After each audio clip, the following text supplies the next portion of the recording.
Welcome to the Data Stream, the podcast that dives deep into the fast-moving currents of data, technology, and the law.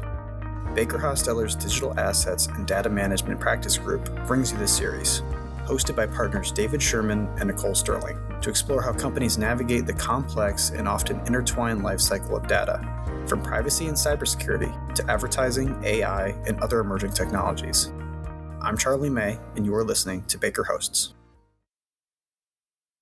On today's episode, David and Nichole are joined by Paul Karlsgodt, a partner at BakerHostetler and co-lead of the firm's privacy and digital risk class action and litigation team. Paul has spent more than 2 decades defending companies in complex, high-stakes privacy, data security, digital advertising, and emerging technology matters, helping organizations navigate litigation risk in areas where the law is still evolving.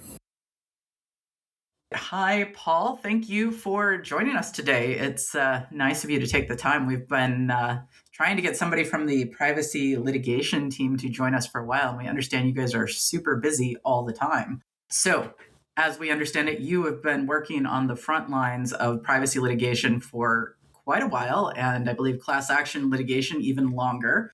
When you're looking at the landscape today, what has been changing over the last few years?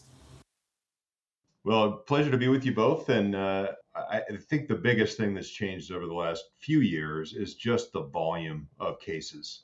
When I started 15 plus years ago, data breach litigation was just sort of in its infancy. And there were a few plaintiffs' firms making creative arguments and applying old statutes to new technologies. And now there are dozens, if not hundreds, of plaintiffs' firms out there pursuing these types of cases. And so the volume of litigation has skyrocketed within the last 5 or 6 years. And there's both more data breach cases being filed for smaller incidents. There probably are more incidents being reported now than there were 15 years ago. And the explosion of internet tracking cases is keeping defense firms very busy in defending privacy cases. So thinking about the universe of privacy and cybersecurity cases that are out there, I know many organizations, a lot of our clients even, still think about cybersecurity and adtech and compliance as separate disciplines. From a litigation perspective, where do those areas most often intersect in ways that perhaps surprise teams later on? Well, there's a lot of situations where that happens, but I think a really good illustration of it is in the latest trend of web tracking cases. That would be class actions and other lawsuits that are filed based on the idea that user activity on websites is being tracked by third parties. And that could be companies that are well known like Meta or Google, or it could be lesser known companies that are involved in the ad tech environment. And just about everybody that has a website in the world is now susceptible to one of these lawsuits. Some are more serious than others. But what we found when we started defending these cases is that there was a huge disconnect in terms of the organizations, or most organizations, in terms of the understanding of what legal knew, what compliance knew, what IT knew, and what marketing knew. And in a lot of the cases involving web tracking, there may be 1 or 2 people in the marketing department that have a good understanding of what a company's doing on its website, and no one else did. And so I think most organizations now are kind of aware of this as being a litigation trend and are doing much better from a corporate governance standpoint in having those different areas of the organization talk to each other. But when we really started, we didn't see a lot of that. And that was one of the biggest eye-opening things for me.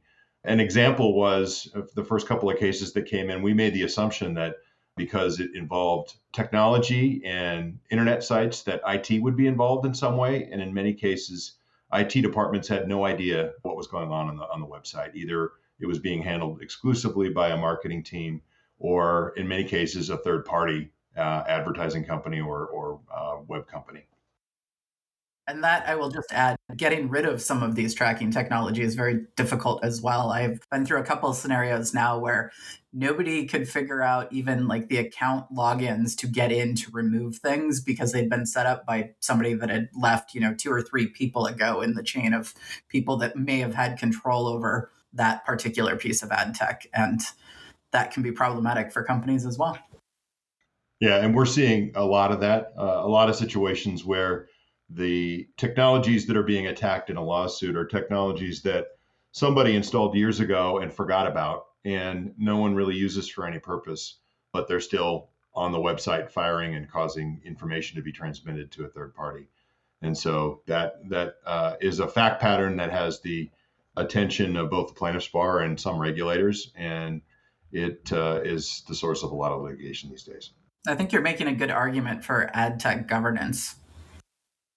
Well, and that's one of the things that we always talk to clients about when we're involved from a defense of a lawsuit perspective is, what can they do going forward to mitigate? I don't know that there's any company out there that can completely insulate themselves from advertising and website class actions and litigation, because the plaintiffs are really speculating, and they're finding something on every website that they feel like they can attack. That doesn't mean the claims have merit. It simply means that everybody's a target. And so one of the things that we often talk to our clients about is, what are the best ways to understand, what you're using, why are you using it, and do you really need it?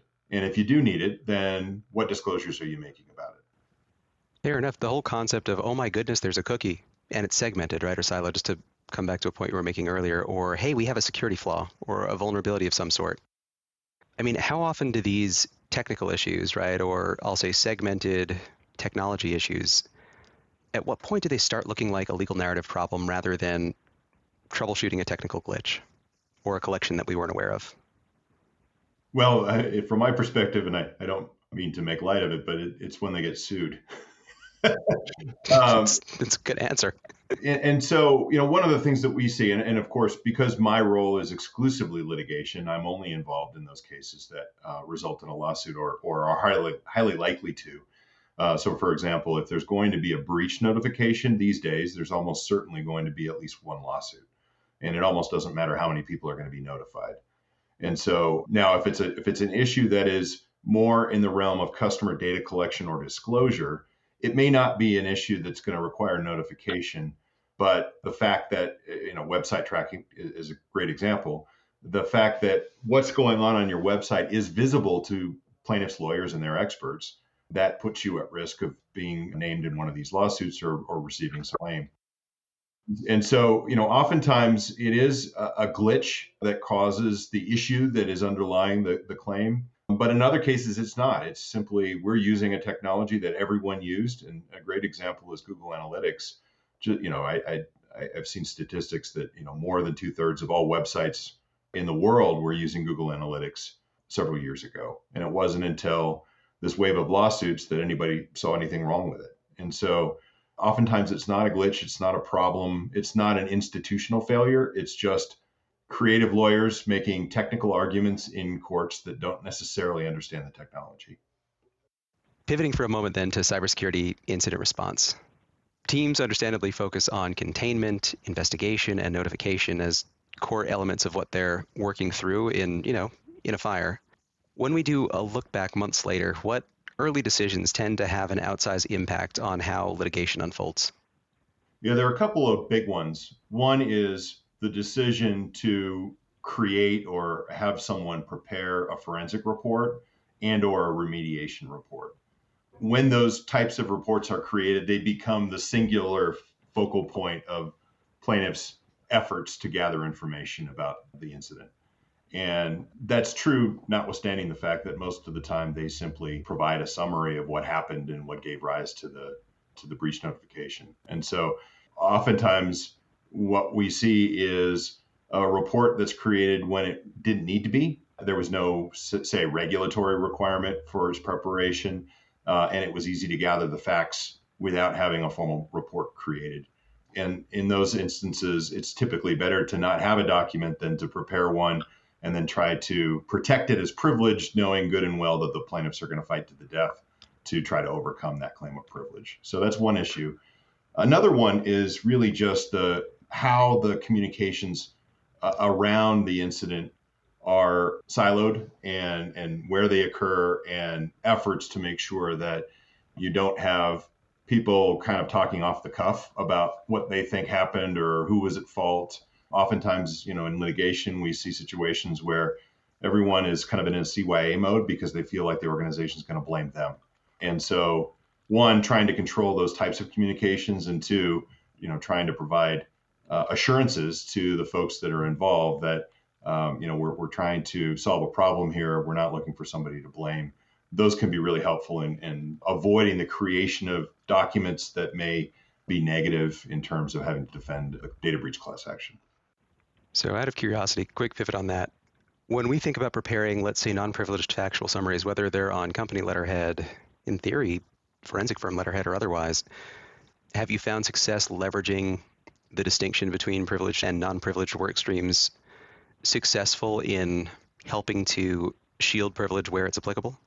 Not necessarily in the way that you asked the question. I think what we've seen is if you, for example, prepare two reports, one that's a factual summary and one that is purported to be a privileged document, the plaintiffs aren't going to care about the factual summary. They just want the privileged document. They will be focused on that. Now, whether the judge rules in their favor or not remains to be seen, but judges do tend to, particularly when the defendant has exclusive control over the source of truth, they tend to be very lenient on the plaintiff's position on privilege and are very strict on the defendant's assertion of privilege. And so in many cases, the forensic report that may be created in incident response has a dual purpose, or, for example, it's needed for some business reason. Typically, that's, there's some regulator involved that's going to want the summary. And so in those cases, it's very, very unlikely that if you try to claim privilege over a document, but you're going to share it with third parties like many regulators, it's very unlikely that it's ever going to be protected. And so having a source of truth is useful. So I like, in cases that I'm involved in, I like that there is a factual summary that expresses the factual events that were discovered during the forensic examination. But it's when you get into other issues like trying to attribute the threat actor to a particular group, things that are more opinion-based, those are the things that are very intriguing to the plaintiff's lawyers and are things that it may not be necessary to even do that in a particular case. And it may not be necessary to understand who the threat actor is in order to do the things that need to be done for breach notification, for example. This is all taking me back to my days as a litigator. My one time in court, by the way, David, I'll tell you this, was with Paul on an issue about a forensic report. Really? I never knew that. Wow. Yeah, it was. It's many years ago now, but yes, I got to go to court with Paul once. I am resisting the urge, Paul. As you may know, I'm also a recovering class action defense lawyer. I'm trying really hard to resist the urge to do a deep dive on privilege, so I'm going to bite my tongue. Returning to sort of pixels and tracking tech, but also chatbots and AI and some of the things that we're seeing in that space. And I think especially with this California invasion of privacy litigation that has been going on, one of the things we get asked a lot, at least on the compliance side, is, but I'm doing what I have to do to comply with the privacy law. Why do I then have to do these other things? And trying to explain that there can be these sort of diverging theories under different laws. And it seems sometimes there's a bit of a lag in the law and that litigation is starting to fill that in a bit. Is that something that you feel like you're seeing on the sort of privacy litigation side of things as well? Yeah, and that's really been an issue since I started getting involved in privacy litigation 15 plus years ago. That's been the focus of several firms going back to that time frame, that were always looking at ways to apply old laws that weren't really intended to deal with modern technology, but are broadly worded enough to potentially cover those technologies. And so that's exactly what we're seeing in wiretapping claims. Wiretapping statutes were originally intended to protect against police surveillance and similar actions where someone's listening in on your phone call without you knowing about it. And they weren't really created with the internet in mind. But now you see plaintiffs' firms out there coming up with creative theories about why a particular internet communication, and what I mean by that is the transmission of data from one computer to another, is somehow subject to wiretapping laws like the California statute, and many other states have similar statutes. And so the difference right now, though, is there are numerous more firms now doing that than there were 15 years ago, when there might have been one or two, really trying and often losing cases and trying to find theories that would stick. Now we have dozens of firms that are doing the same thing. And it really just sort of ramps up, one, the number of lawsuits that are being filed across the country, but two, it increases the amount of collective creativity in the theories that are being presented to the courts. And so both of those present a challenge to defendants, to companies, anybody that has a website, for example, or anyone that controls consumer information. So, Paul, we've done a lot of discussion of risk and judgment and legal, you name it. What do you do for fun? How do you take how do you get away from the pressure? Well, I live in Colorado, so I'm a big skier. And so I like to, as much as I can, get out on the slopes. And this has not been the best year for skiing, but I've still been able to take advantage of the conditions as we have them this year, and bought a place up in Winter Park, Colorado last spring, and have been enjoying spending time. And one thing that's great about being able to stay at a place up there is that you can maybe get a few turns in the morning and then still have most of your workday yet ahead of you. So that gives me a little bit of a release from the kind of the rigors of defending privacy lawsuits. I have to ask, so I picked up skiing about a decade ago. My husband's a big skier. Is there a particular ski destination that's still on your bucket list? If you had, perfect combination of like time and calendar alignment, where would you go?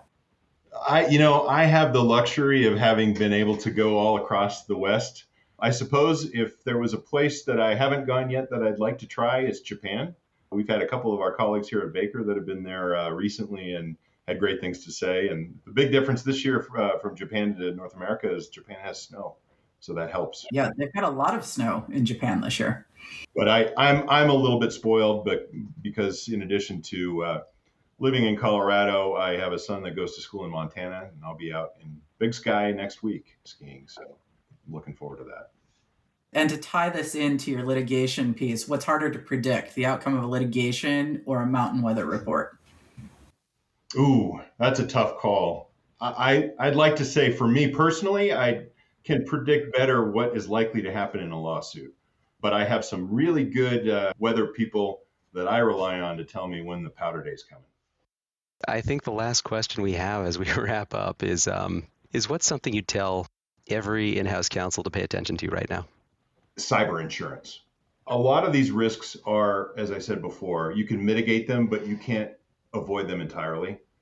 And so one of the things that is really important is having good, fulsome cyber insurance coverage that is, appropriate to the organization. Not all of the types of privacy cases that are out there right now are covered by all insurance policies. Although there are insurance policies that will cover a lot of even the web tracking and customer data collection cases. You just have to have a very good broker that'll help you find the right choice. But one of the things that we do see over and over again is a company that's been sued in one of these creative, novel privacy cases that comes to us saying our cyber insurer denied coverage, and so we don't have any insurance to pay for this. So long story short, not all first-party or third-party cyber policies are created equal. The question is, how can a business go about trying to pick a suite of policies and endorsements that's best aligned to their needs? Any experiential wisdom to lend there? Get a really good broker that specializes in cyber. Not all brokers are created equal either. Well, thank you, Paul, for joining us. I was hoping that David was going to ask you some questions about dogs, but he didn't get there. I was waiting for the opening. I didn't hear it. We'll leave that for the next one when we talk about forensic reports. And privilege and everything else, which, by the way, I have a lot of thoughts about. If you have any questions for David or Nichole, their contact information is in the show notes. As always, thanks for listening to Baker Hosts. Comments heard on Baker Hosts are for informational purposes and should not be construed as legal advice regarding any specific facts or circumstances. Listeners should not act upon the information provided on Baker Hosts without first consulting with a lawyer directly. The opinions expressed on Baker Hosts are those of participants appearing on the program and do not necessarily reflect those of the firm. For more information about our practices and experience, please visit bakerlaw.com.